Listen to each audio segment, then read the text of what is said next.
Hi, fellow Rotarians. My name is Sunny Kellerman. I'm with the Rotary Club of Silver City, New Mexico, and I have the honor of being your district governor in this Rotary year. Because we're not traveling at the moment, this has been such a strange year, has it not? I've decided to have a video club visit that I can make available to those of you who are either not meeting yet or are not meeting in a place that has good internet connection. This is my club visit, but it isn't intended to replace our talking or visiting together in person when that's a possibility. So in this brief video, my intention is to share just a few things about me and a little about what's going on in our district, and then maybe make some invitations to you. And in the meantime, please know that we will get through this, that this is very difficult for all of us, but we will get through this, and Rotary will be stronger for having survived it. You know, Rotary has actually survived a lot in the 115 years we've been around, and we'll get through this too. So my basic invitations to you are to stay safe and look to see what you can do as Rotarians during this difficult time. There is a list on our district website, rotary5520.org, of COVID-safe service projects. And in particular, I would invite you to see what you can do to support people with food security, supporting your local food bank, and also deal with the isolation and loneliness that is bound to be hitting some of us particularly hard.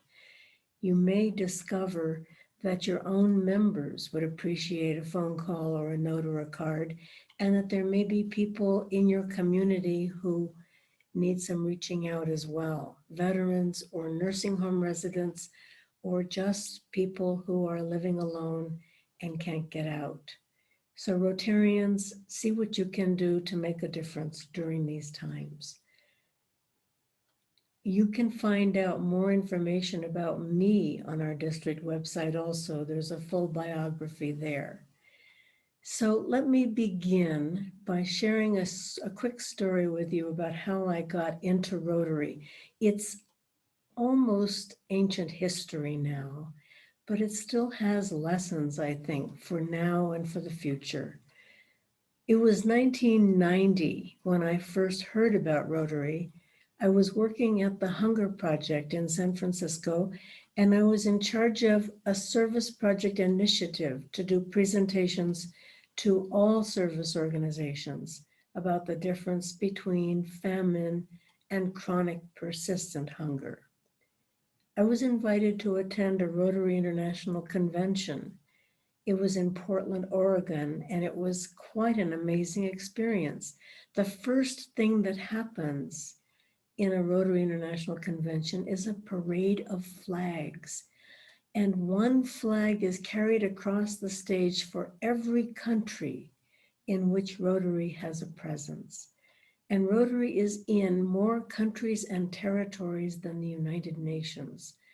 There were more than 200 flags. I was inspired and moved by the vision of all these flags and what they represented about the power, scope, and possibility of Rotary in our world. It was at that moment in June of 1990 that I fell in love with Rotary. And here's what I think is most interesting about this story. It was 1997 before anyone invited me to be a guest at a Rotary meeting or asked me to join Rotary, which of course I did right away.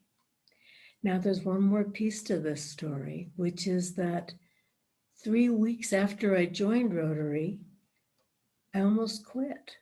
And I almost quit because no one was speaking to me and I didn't have a particular job. And I started to wonder, what's the point here? I was just about to step back when my club president asked me to be our membership chair, which if you think about it is a pretty crazy thing for someone who's been in Rotary for 3 weeks. I said yes. I had a great time. We had 10 new members that year, and I discovered that I love Rotary for so many different reasons. Here's the thing. First of all, I assert that there are thousands of people out there whose lives have been touched by Rotary and who have, for some reason or another, never been asked to join. Perhaps they were asked to be a host parent for a youth exchange student and they weren't able to do it. Perhaps they only watched you do your service projects and wondered what it would be like to be a part of that. In any event, I assert that there are members waiting to be asked, and we need to ask them. So here are the 3 lessons from my story. Number 1, be sure to inspire people about Rotary. There is so much to be inspired about. And number 2, invite people to join. And number 3, if they do join, when they join, get them involved right away. Those are the recipes, I think, for lifelong Rotary friendships and fellowships. So now, let's see. I want you to know that in our district, we're having an amazing year. It's been very different, of course, but lots of things are going on. We had a bi-district conference with 150 people online. We had an art auction with 70 people online that raised about $15,000 for the End Polio Now campaign. And you know that every dollar we give is matched 2-to-1 by the Gates Foundation. We are also, some clubs are not meeting, some clubs are meeting just a little bit. Some clubs are doing lots of service projects, some just a few. But basically, there is much we can be doing that makes a difference. And a lot of it is COVID safe, and there is a list of COVID safe projects on the district website. My focus this year is on our culture as a district, on how what we think, say, and do is reflecting our core values, our values of fellowship, leadership, service, diversity, and integrity.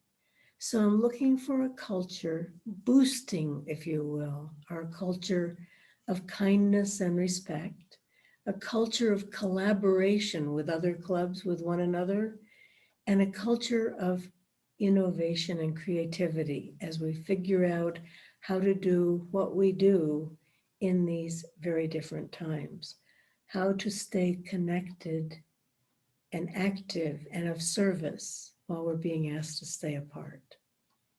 In terms of this culture, a lot of different things are happening. We're looking at creating virtual experiences for youth exchange and possibly even for RILA if the vaccine doesn't arrive in time.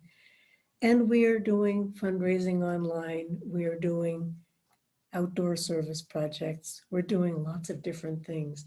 I hope you're receiving our district newsletter and looking at our district Facebook page. Both of them are ways for us to stay connected and to celebrate each other's accomplishments. Internationally, just a couple of pieces of news. Perhaps you've already heard that Rotary is adding a 7th area of focus, which is supporting our environment, and that will take effect on July 1st. In 2022, we will have our first woman as Rotary International President.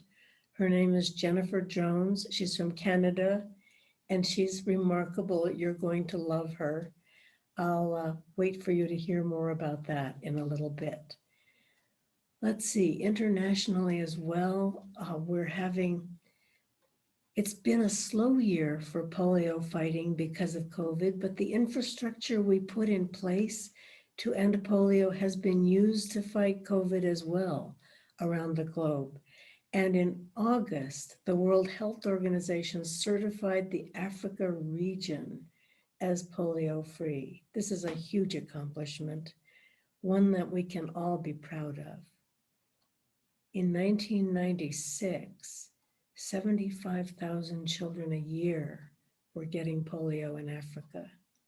And 2 million volunteers later and 9 billion doses of vaccine later, Africa is polio free. We are going to get this job done. Stay tuned. Keep supporting our End Polio Now campaign, please. So I know I need to let you go. I want to tell you that when I first joined Rotary, Harry Truman once said, Harry Truman once said, put a Rotary Club in every town and I will underwrite world peace. It's my belief that he could have said that. Whether he did or not, he sure could have, and it could still be true today. For me, Rotary is one of humanity's greatest hopes. And you in the clubs are the spirit of Rotary. It all comes down to you and me. So with that, I want to thank you today for being Rotarians, invite you to do whatever you can see to do now. This is an amazing time to be a Rotarian, and we do not want to rest on our laurels, nor do we want to wait to do what we've always done or try to do what we've always done while we can't. But be creative, be Rotarians in every way you see to do that. Please be sure to be in touch with me or the rest of our district leadership team if there's anything we can do to support you. And stay safe. We will see each other in person sometime soon. Thanks. Bye for now.